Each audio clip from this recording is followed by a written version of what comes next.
newly formed Inland Coalition on Aging. Yes, I do want to mention we are recording this session in case somebody misses this session. We will be posting this on our website. Speaking of website, I would like everybody to go to inlandaging.org and sign up for membership. Membership is free to join the Inland Coalition on Aging. There is no cost, free.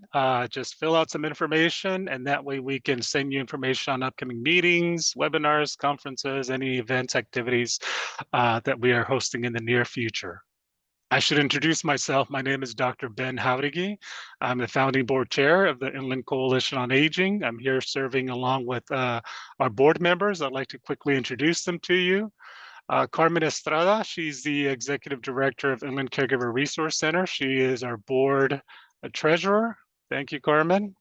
Another board member is Anna Schwartz. She's with Community Access Center. She's our board secretary. Welcome, Anna.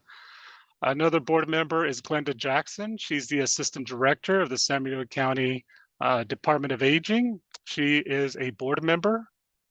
Also, Jennifer de la Oso, I apologize, Jennifer, if I'm mispronouncing it. She is with the assistant director with the Riverside County Office on Aging.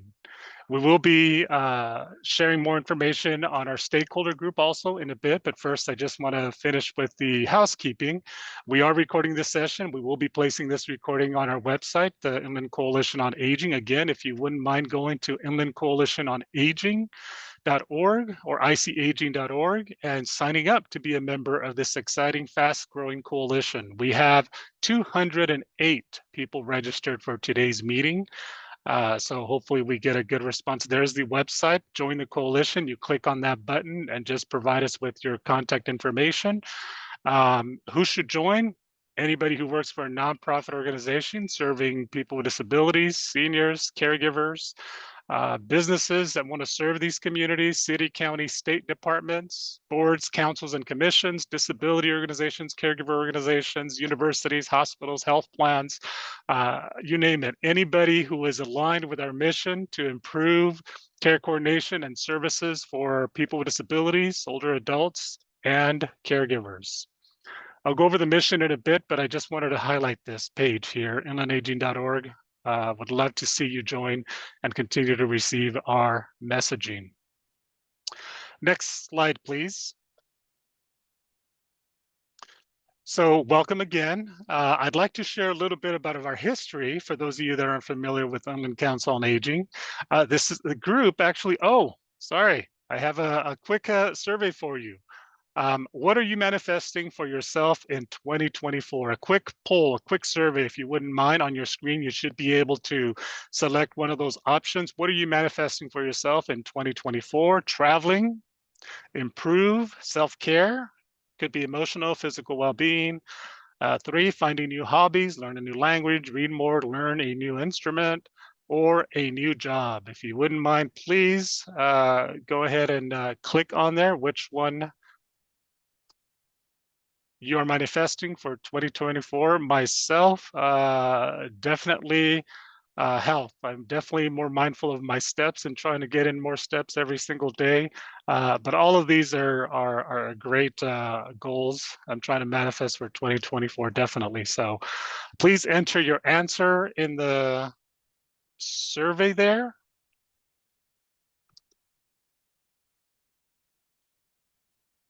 By the way, if you have questions, please enter them into the chat and we will attempt to get to your questions as soon as possible. If you'd like to introduce yourself, you're welcome to introduce yourself also in the chat. While we're waiting for responses there, I just want to thank all of you for attending. I'm so pleased to see the wide variety of organizations represented here. This meeting was sent to many professionals, folks on commissions and boards and councils, elected officials, universities, nonprofit organizations, health plans, hospitals, and that is who is in attendance today. We have a great representation from hospitals, from advisory councils, from the Adult Protective Services, from universities. Cal Baptist University is here. here. California State University San Bernardino is here. California Commission on Aging is with us today. We have several representatives from several cities, including the city of Colton, Corona, Montclair, Rancho Cucamonga. We have a few elected officials, and I apologize. I would love to acknowledge all of our attendees today, but it's rather a large list of names, and so I'm just naming a few of the organizations. But we definitely have representation from county organizations, aging organizations, organizations serving people with disabilities, and agencies serving caregivers. So thank you. I am looking at the survey now. Looks like 36 of you have responded. So the question was, what are you manifesting for yourself in 2024? And it looks like many of us want to improve our self-care, whether it be emotional or physical well-being. I encourage you to continue to explore that, set yourself a goal. Today is a new year, a new month, and a great time to start those manifesting those goals. Traveling, definitely relaxing, new hobbies. I surprisingly found making 3D puzzles interesting. My sister gave me one for the holidays, and I didn't think I'd like it, but surprisingly, I thoroughly enjoyed it. So try something new. You might surprise yourself. And a new job, go for it. This is the time. This is your year. I encourage all of you to pursue your goals here. Thank you so much for participating in that. I believe this will be available. If you scan that QR code, you can continue to answer those questions. So the history of the Inland Coalition on Aging, we began back in 2008. This originally was called the Inland Empire Long-Term Service and Supports Coalition. It was ran by the Riverside County Office on Aging in collaboration with Community Access Center, and they had a board of stakeholders that were part of that committee. I was involved with that committee, and they did phenomenal work there. I want to thank and acknowledge the leadership. You know, none of us are here without people previously doing some work and doing the work that really got us to where we are today. So I want to acknowledge the former Inland Empire Long-Term Service Supports Coalition for all of their work for many years. And they are the foundation of the work that started here in the county. So in both counties, the Inland Empire. So the Inland Coalition on Aging is the new organization that's taking the torch, if you will, and carrying this mission forward. Our mission of this organization is to improve integrated care and service delivery of long-term service and supports in the Inland Empire. What is LTSS? Long-term service and supports refers to anything that's going to support older adults, people with disabilities, caregivers to live as independently as possible, however they would define that, right? So living in the home, supports through caregiver services, supports through home modification, supports through in-home support services, support through medical services, home health, things like that. Anything that we can do to support folks living in the home or community setting, a community setting also, that is what we want to do, and that is our goal, LTSS. The vision that we have set for ourselves is we see a community where older adults with disabilities, and caregivers age well. That is our vision for 2024. That is the work that we're taking on. And so we're excited that we have a good representation here of people who are like-minded, same mission, wanting to see improvement, coordination, and integration of all of our services. You know, there's a lot of us doing this work, and a lot of work can be done to leverage each other's resources. So I'm excited for the networking opportunities that we're going to have with this new coalition. More on that in a bit. Next slide, please. So what are the objectives of the Inland Coalition on Aging? Is to engage stakeholders, and that's what we're doing today. We're engaging you. Actually, a little bit more history. We've actually been engaging folks for about 2 years now. Our first meeting years ago, before we were called the Inland Coalition on Aging, we had a meeting where we started engaging folks to start developing the master plan for aging. Well, we've been working on this for about 2 years, thanks to grants from the SCAN Foundation and a new grant from the California Department of Aging. We've been able to continue the work.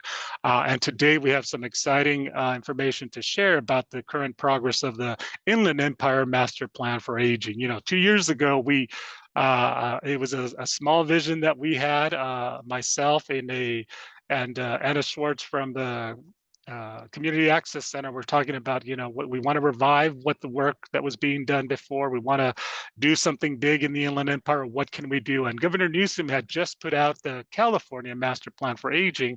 And so we thought, why don't we do that? Let's just try to create a Inland Empire Master Plan for Aging. So that's what we did. We had a convening in August 2 years ago. We've been working on it. Today, you're going to hear the exciting work that our consultants, Pauline and Elizabeth, have been working on. And then we'd love to continue to engage you in this process because we're not done yet. We're not done yet. We're close. We're close to developing an Inland Empire Master Plan for Aging. You'll hear a lot more about that in a bit, but it's a blueprint. It's a blueprint for us as service professionals, as elected officials that are on the call, County Board of Supervisors, City Council members, and state senators, assembly members.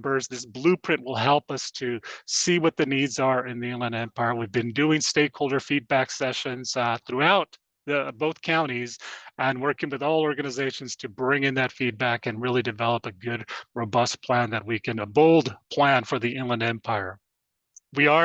Another objective is to develop initiatives to move the mission forward. So today we're going to be focusing on letting you know about the MPA. We will be talking about more initiatives soon, so stay tuned for that. And we are here to spearhead and implement ICA projects. So that's the objectives of the coalition. Next slide, please. So these are your board members. We are missing one person, I apologize, but this was a picture taken at our last meeting in August where we unveiled part of the MPA. Myself, I'm the chair, Dr. Ben Howdigi. I also work at, I work at Inland Empire Health Plan as the Integrated Transitional Care Team manager. I also serve on as a commissioner for the San Bernardino County Senior Affairs Commission. Our secretary is Anna Schwartz. She's this human resources personnel with Community Access Center, a disability advocacy organization. Our treasurer is Carmen Estrada, the executive director of Inland Caregiver Resource Center, a caregiver organization. Remember our goals: older adults, people with disabilities, and caregivers. So we have a good representation here, good foundation to take us to the next steps. I want to also mention our Glenda Jackson is a board member. She is the assistant director for the San Bernardino County Department of Aging and Adult Services, public guardian. Thank you, Glenda, for joining. And Dr. Jennifer De La Osa Ramirez is the Administrative Services Manager with Riverside County Office on Aging. So very excited to see organizations that are serving both counties. As you know, Inland Empire Health Plan also serves both counties.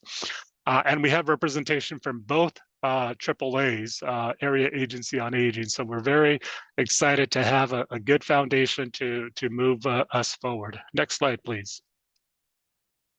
So what do you hope to gain by participating in the ICA? We need your input. We need your feedback, as many as responses as we can. This is where you type something in.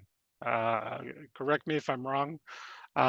This is where you type something in. What do you hope to gain by participating in the ICA? Please give us your feedback. We want to engage you in responses and development of future initiatives and future meetings. We do plan on hosting these meetings virtually. Going forward, we find that virtual meetings are just very helpful and more accessible to more people, many more people. So we do plan on hosting these meetings monthly, virtually. Love the responses so far. We're getting collaboration, resources, referrals, ideas, solutions, improved referrals, resources. Sounds like it's the top thing you would like to gain from this participating in the ICA. To receive housing resources for seniors, shared advocacy. Definitely want to talk about advocacy in the near future. Resources for students with disabilities. We have several schools a part of this meeting today. Strengthening networking. Absolutely, we're going to work on connecting not only you with us, but everybody together through various initiatives. Creating initiatives, absolutely. Serving the underserved, love that. Networking.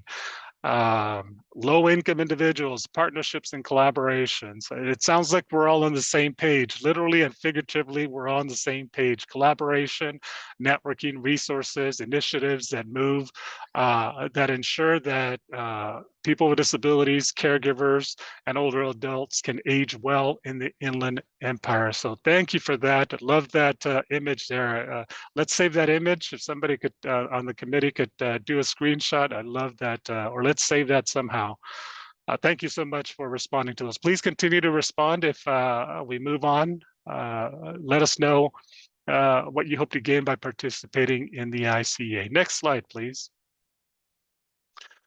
Next, it is my privilege to introduce our consultant. I can't tell you enough about Pauline DeLang Martinez. She has been our consultant helping us for the past 2 years. We've been working with her to develop the Inland Empire Master Plan for Aging. She's going to tell you a little bit more about the IPA, but I just want to do a quick thank you to Pauline for all her work. We've been working together for the past 2 years, and we couldn't have done this without you, Pauline. Appreciate all your work in helping us to get to where we're at and continuing as we continue to finalize the MPA in the near future.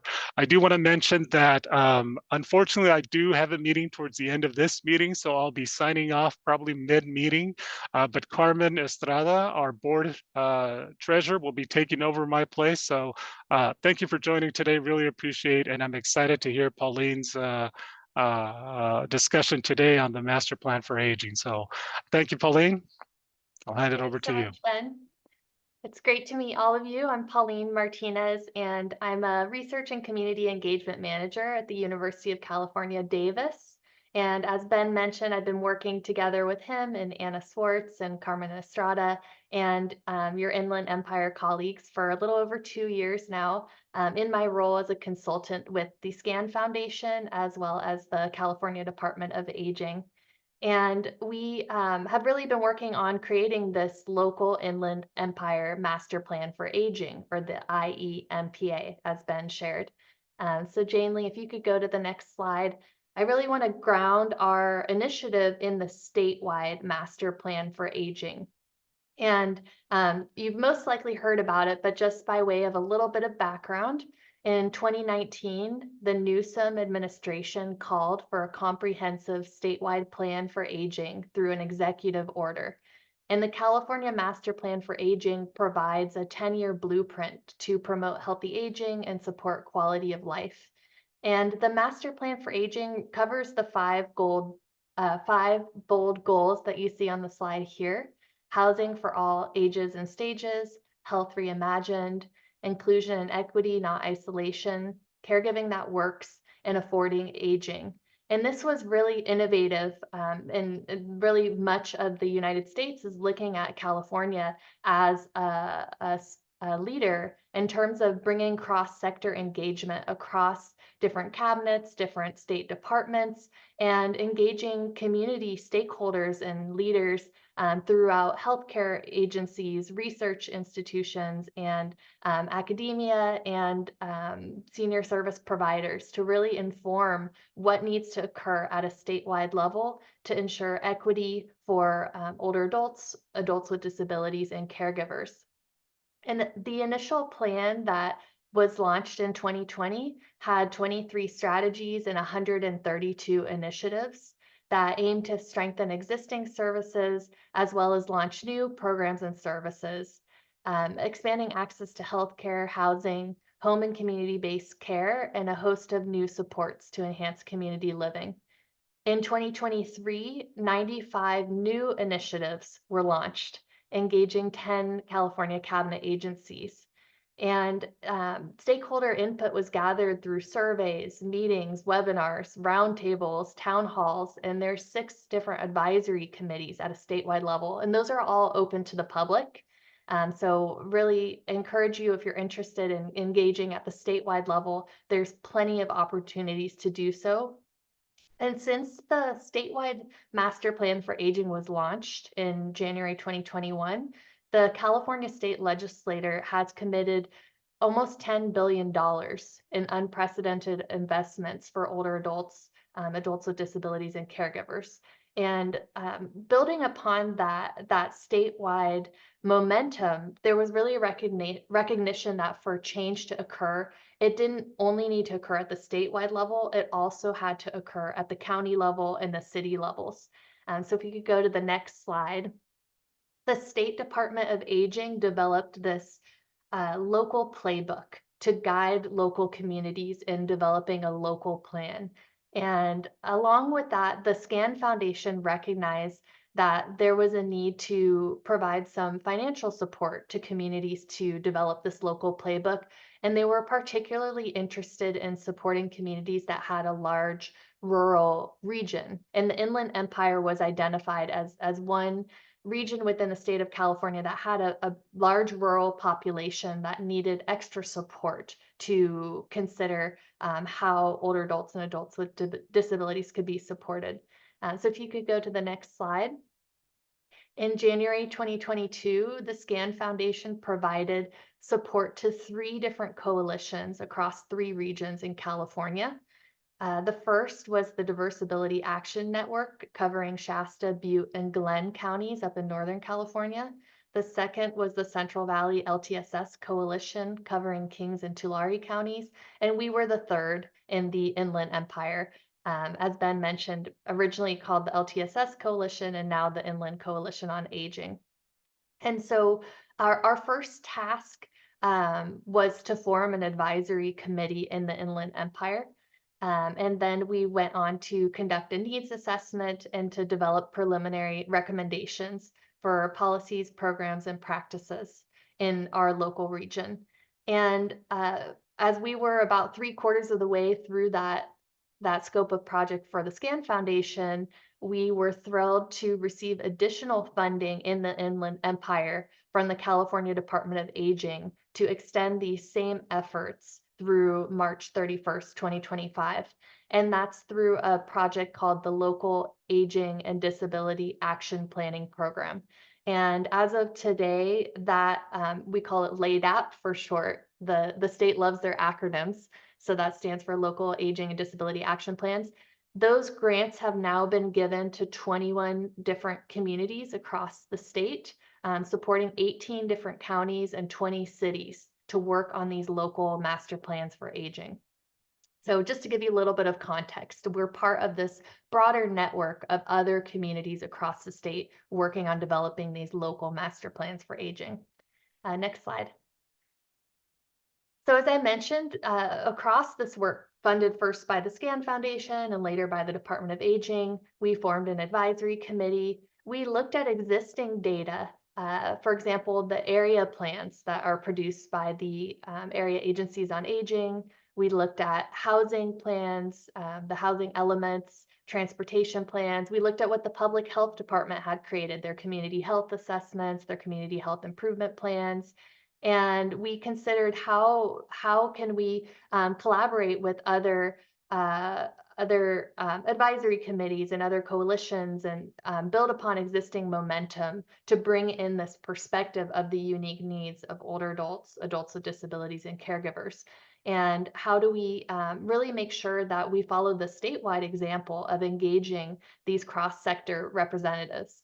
So often it's just our aging services professionals in the room, and we're kind of just telling each other what we all already know, but we want to reach new advocacy groups and new partners to really make a system-wide change.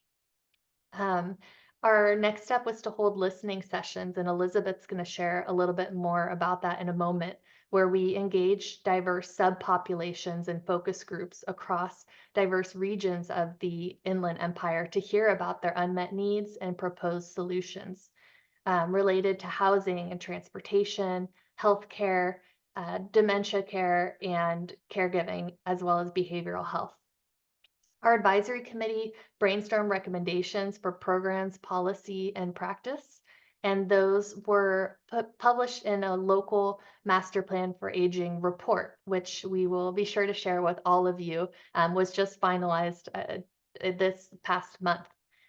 And once we had this draft of a local MPA, we have been working on gaining input on key leaders. So we've presented for different transportation authorities and are working on engaging elected officials and building public awareness and support. As Ben mentioned, we had this big roadmap for aging event that was September 29th held at IE-HP. And we had about 200 participants there, perhaps some of you attended.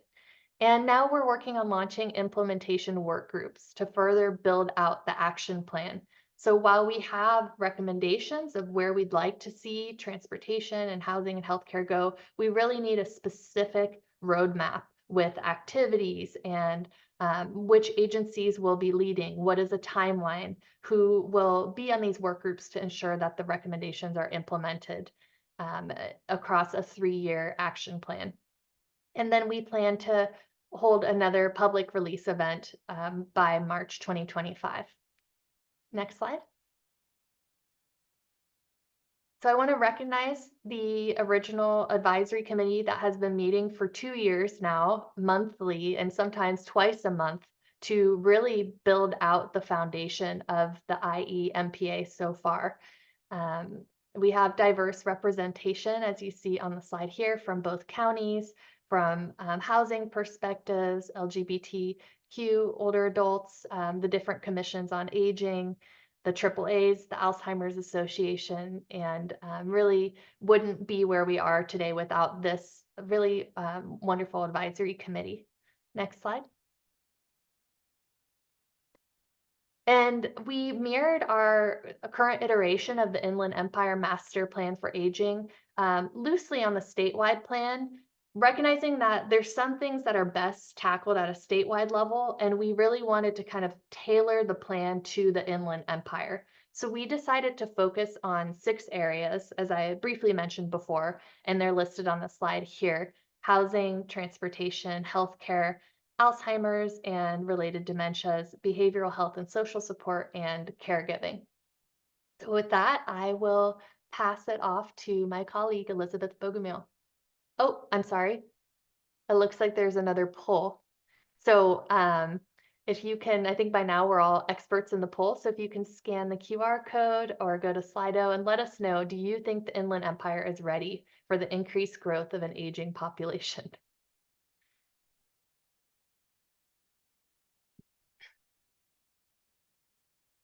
I'm seeing a resounding no. And that means we really have our work cut out for us. And I'm really thrilled that you're all here today to help to plan for the changing demographics. And really, this has to happen together with input from each of you. So we really appreciate you attending today and your interest in joining the coalition moving forward. And so I will pass it on to Elizabeth. Hello, everybody. Good morning. My name is Elizabeth Bogomil. I'm a PhD candidate at UC Riverside, so representing one of those universities on the list of participants in this coalition.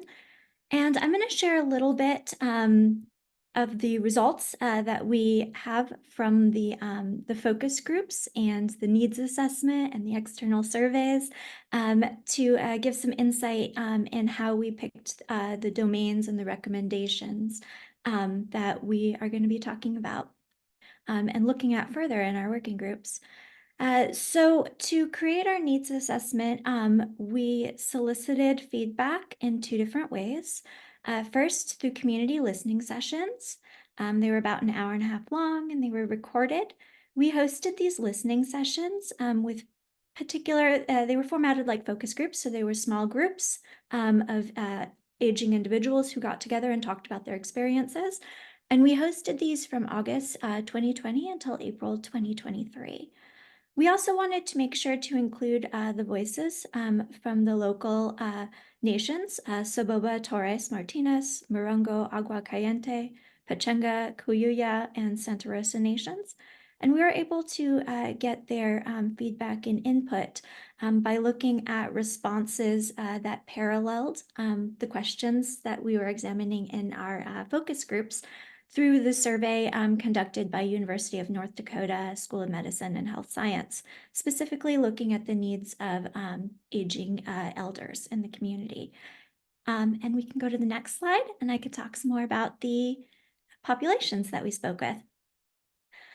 So for the external surveys that we solicited from the Native American nations, in San Bernardino and Riverside County. We pulled 76 surveys, and they were surveys, so they didn't go as in depth as we did with the community listening sessions. We didn't have as much information to draw from, but we still were able to get some details. The community listening sessions, we had a total participant group of 69.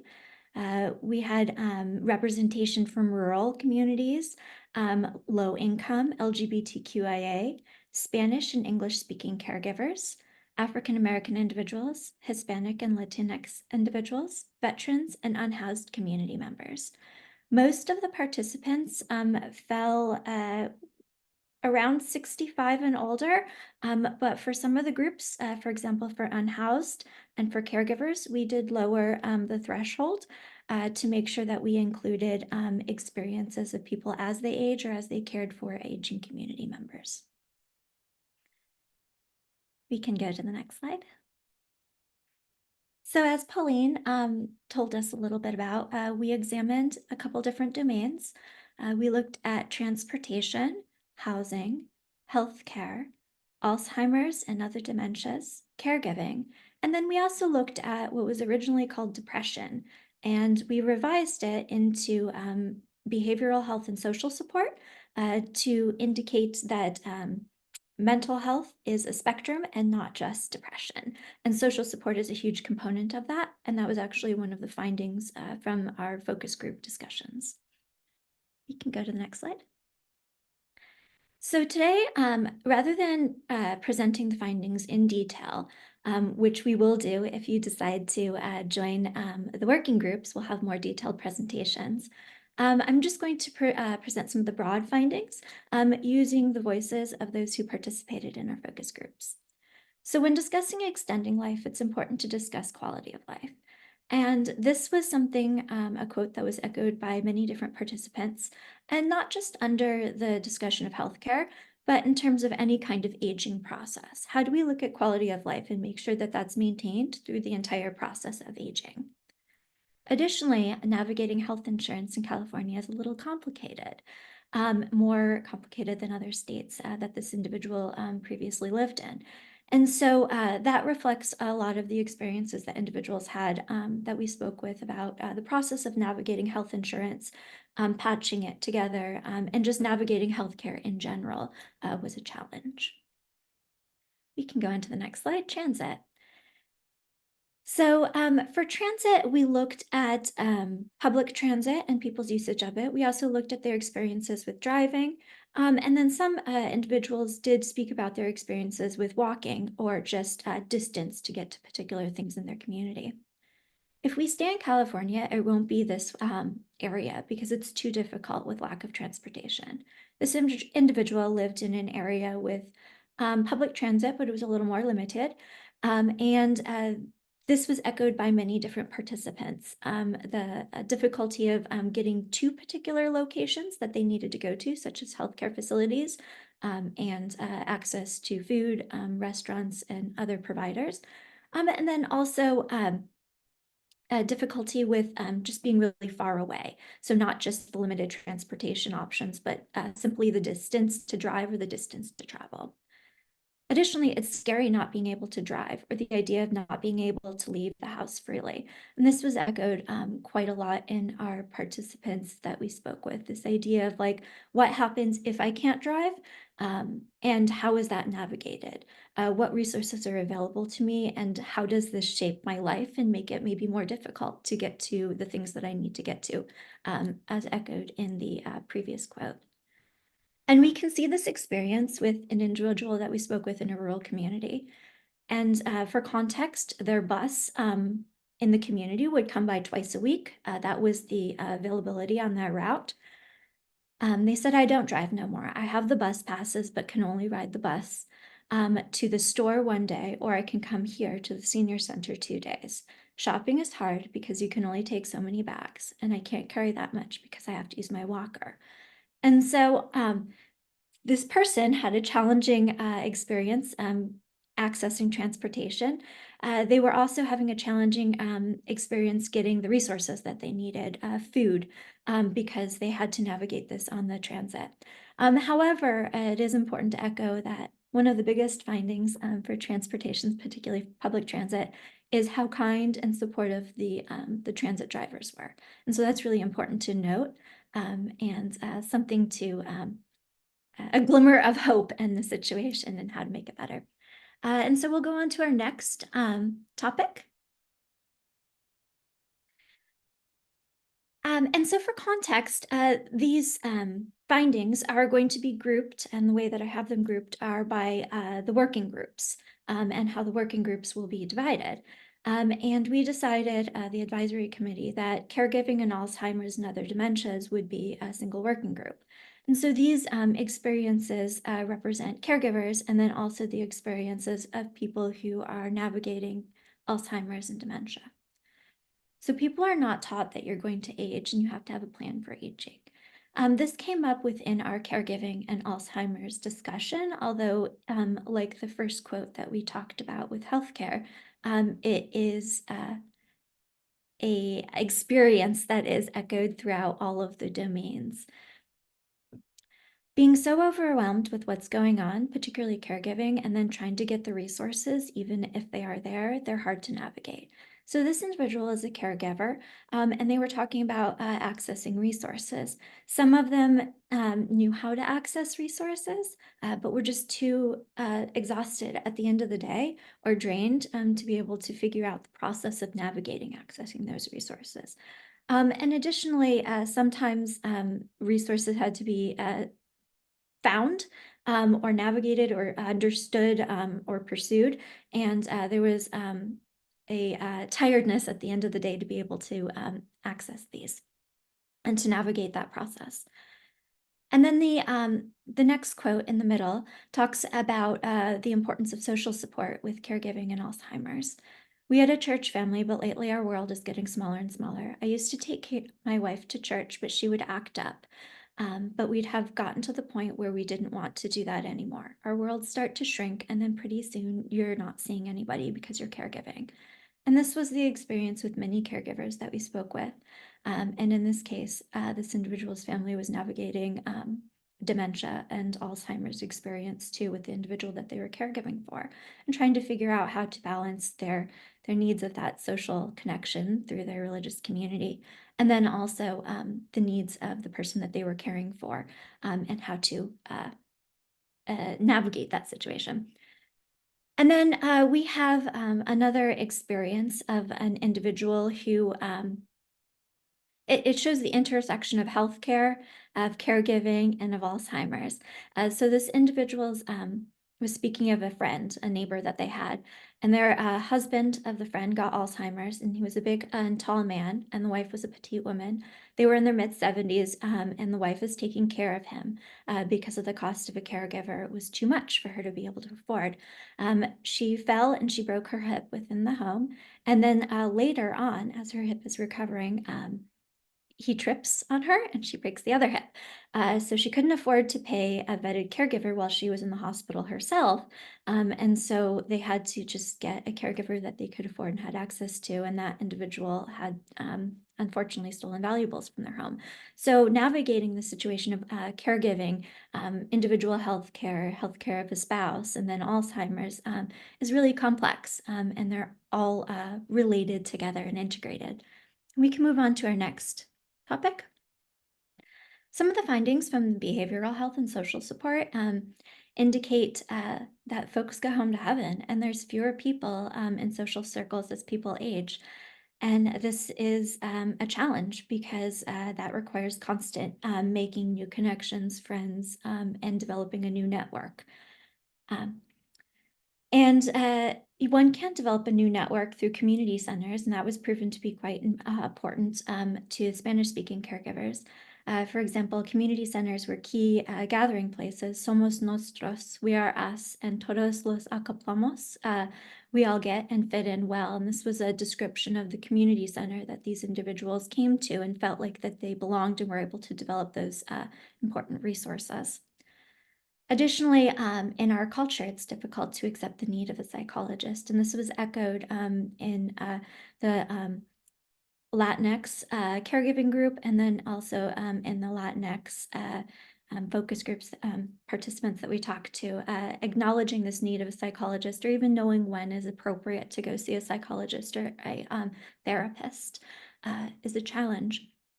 So we can go on to our next slide, where we're going to discuss the report and recommendations. So if you're interested in finding out more about the details of our needs assessment and the focus groups and the surveys that we looked at, you're welcome to view the published final MPA needs assessment. We have a QR code right there that'll take you to the finalized report. And you can also view our individualized recommendations that were gathered together by the advisory committee. We have 74 individual recommendations across the 6 different domains, and they fall into 2 categories: implementation, which focus on projects and programs, and advocacy, which focuses on speaking out and creating laws, legislature, and processes surrounding these different domains. We added in a new domain, and that's why we have 6 now, that focuses on education and awareness, because we found that across all of the domains that we looked at, education and awareness seemed to be a thread across all of them. And simply bringing to light what resources were available would help a lot of the different domains. And these recommendations we decided upon by presenting the needs assessment findings to the advisory committee and through many different conversations with stakeholders as well. And then also through feedback in our launch event, which happened in September. And so this document that we have linked here and an image to the right of the cover is a living document. And so we're going to revise it, and we're going to continue to solicit feedback. And Carmen's going to give you a little bit more information next, I believe, about how you can participate in these working groups and also giving additional feedback on these recommendations that the advisory board came up with. All right. Thank you, Elizabeth and Pauline, for your presentations, the great information to get people to understand what we are working on. And the main point that I want to make is that we need your help, right? We see the Inland Coalition on Aging as the vehicle to drive this plan forward.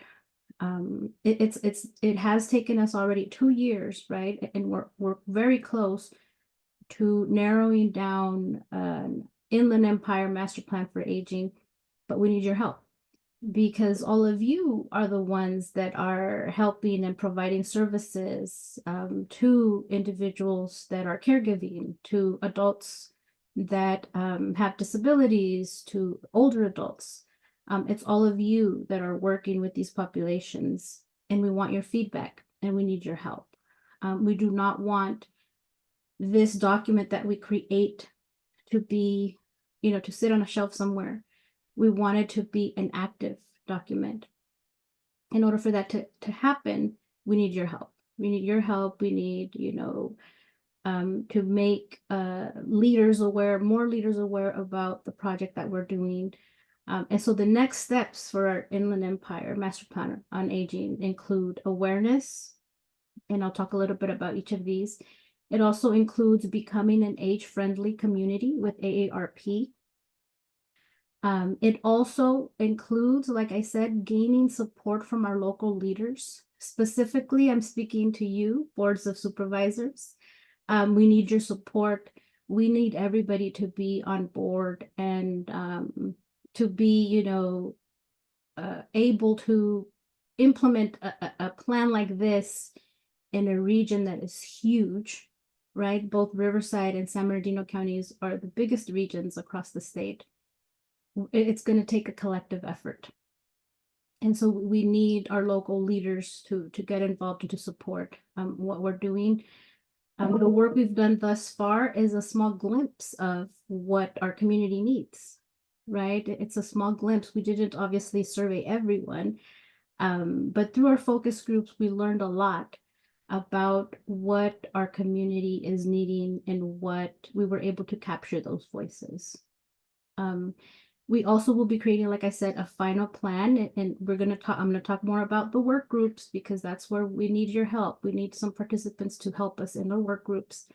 We're going to gather more input from the community through town halls and also more community representations, more presentations like this to create awareness. Whether it be organizations, whether it be at, centers, community centers, health fairs, to let the people know this is what's going on. And then after we create this plan, we have to work together to implement it. And so our goal is that once this is finalized and created by March of 2025, that then we will have enough interest from everyone to then get together and implement some of these ideas that we're going to be coming up with. And so what does awareness consist of? You can go on to the next slide. Thank you. We are doing a whole awareness campaign on this project. First, you can visit our website, which Ben mentioned several times, inlandaging.org. This is where you're going to be able to get the information about what we're doing, about the process. So we encourage you to share this information. If you stop right there, thanks, Janelle. So this is the process right here. We've completed step 1. We've completed step 2 in creating the report. And now we're at step 3. So we're almost there. We're almost there to creating a full master plan for aging. And so through our website, we're going to keep the community informed as well as you. If you move up to a little bit more, can you go on to the second tab, please, that talks about the IE-MPA?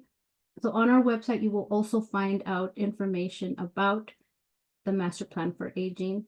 And here you will have, what specifically we're developing. It also includes the list of our different members that we have. And it also includes information about how to join and stay involved and get notifications about the work that we're doing. You go on to the next one, events. In the events tab, you will see information about events we've had thus far. This is where you're also going to be finding the PowerPoint to this presentation, where you're going to be finding the recording of this first meeting. We have up on here the slides from the previous event that we held in September. And then we also have pictures about, showing you everyone who participated. We had over 125 organizations represented at this launch event. So we know that there's plenty of interest in what we're doing, right? And so now it's time for us to take action. And then we have our final tab, which is our media tab. And this is where we're going to be posting our marketing tools that you're more than welcome to download and print. The first is our digital brochure. So this is a one-page document that explains what this process is and gives information about who the Inland Coalition on Aging is, the master plan. And again, we always direct everybody back to the website so that they can inform us on, so they can stay informed, and then so that they can also provide us with feedback. We also have this brochure that you're welcome to print out and start passing out. And this is again to inform the community. Inland Caregiver Resource Center will be printing several copies of these and including them in our outreach efforts in the community when we go to resource fairs. And so we encourage you to do the same. We also have already had some media coverage. So here's a listing of the different articles that have been written about our project and our process.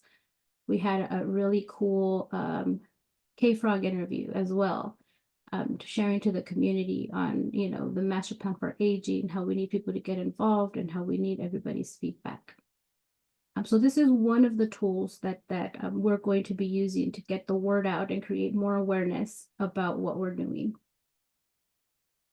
We showed the digital flyer and the brochure. We are also going to be needing your help with social media posts.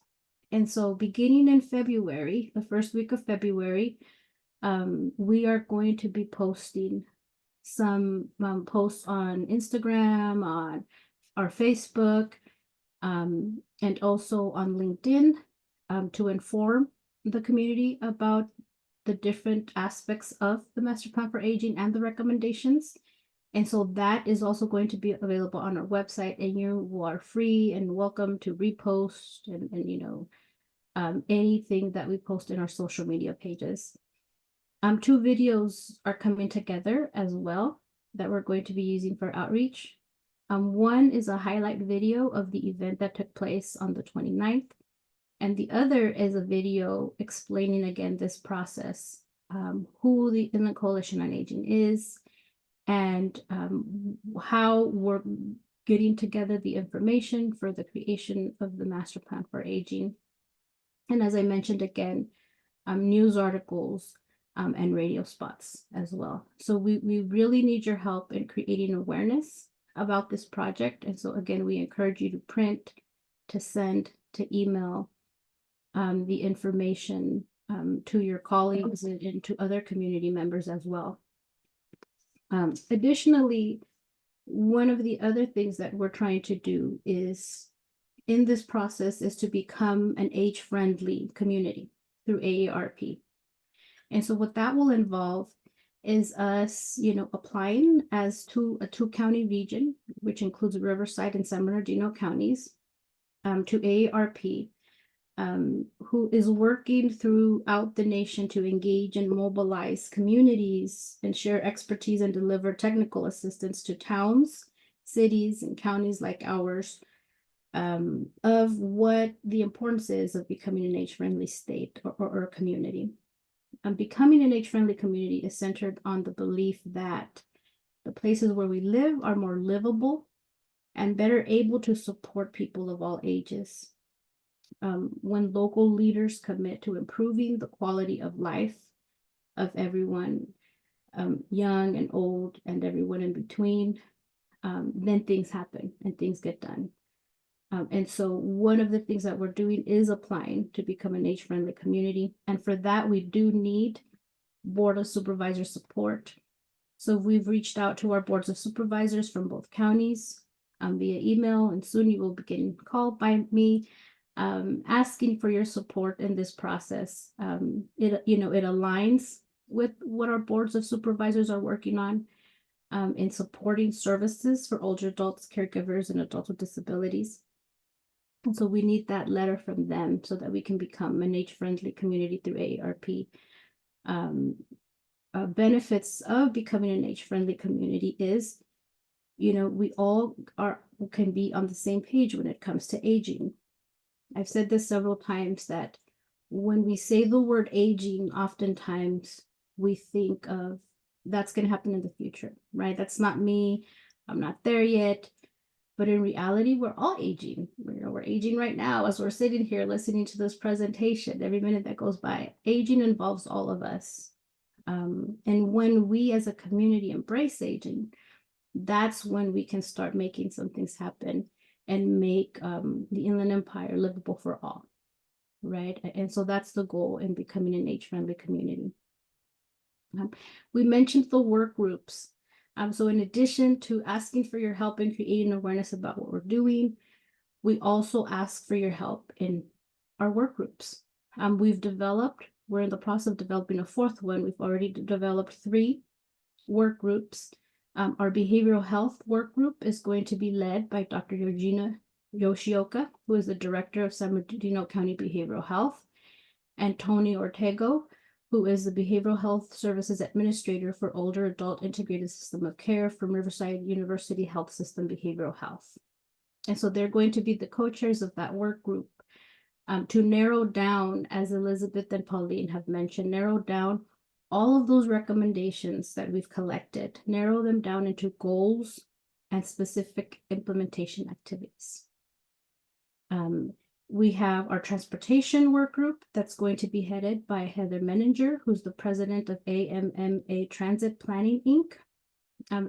As a consultant, she's worked with both San Bernardino transportation, as well as Riverside County's transportation, so extremely knowledgeable with regards to the transportation challenges that both of our counties face. And so she's going to be heading that work group. And then our work group on caregiving and Alzheimer's and all other dementias, which is going to be headed by Susan Howland, who is the Senior Director of Programs from the Alzheimer's Association Southland, and myself, of course, working with Inland Caregiver Resource Center. Both of us are going to head the caregiving and Alzheimer's and other dementias work group. And then finally, our housing work group, which we're still pending confirmation of the individuals we've been invited to share that committee. And so these work groups are going to be launched next month in February. And so before you leave today, we're going to be submitting a poll. And in the poll, we want to get your feedback on what you thought about the meeting. But we also want to know, do you want to be a member of the Inland Coalition on Aging? Yes or no? And then lastly, we want to know from you, do you want to participate in one of our work groups? If you select yes, then you can select which work group you want to participate in. We will reach out to you and give you the meeting information for when those work groups are going to start being held. And so again, these work groups are going to start meeting in February.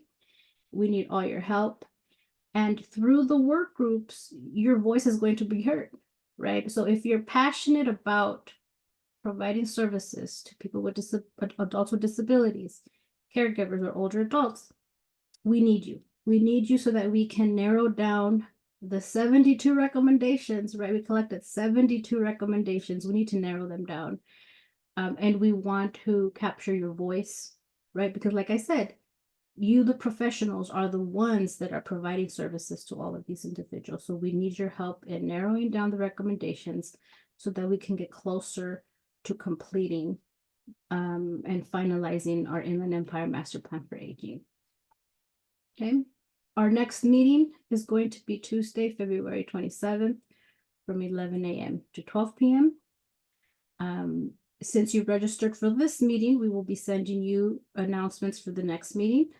And like I said, please complete the poll and let us know what your thoughts about the meeting are. This is our meeting, right? So presentations that we may want that relate to issues affecting caregivers, adults with disability, and older adults. We want to know what you want to see because we want to, work together in making sure that we're properly serving the community. So we've reached 12 o'clock. I'm not going to keep you any longer. Thank you for joining us today. Please don't forget to complete the poll. And we look forward to working with you in the month of February in the work groups, as well as at our meeting on February 27th. Thank you, everyone.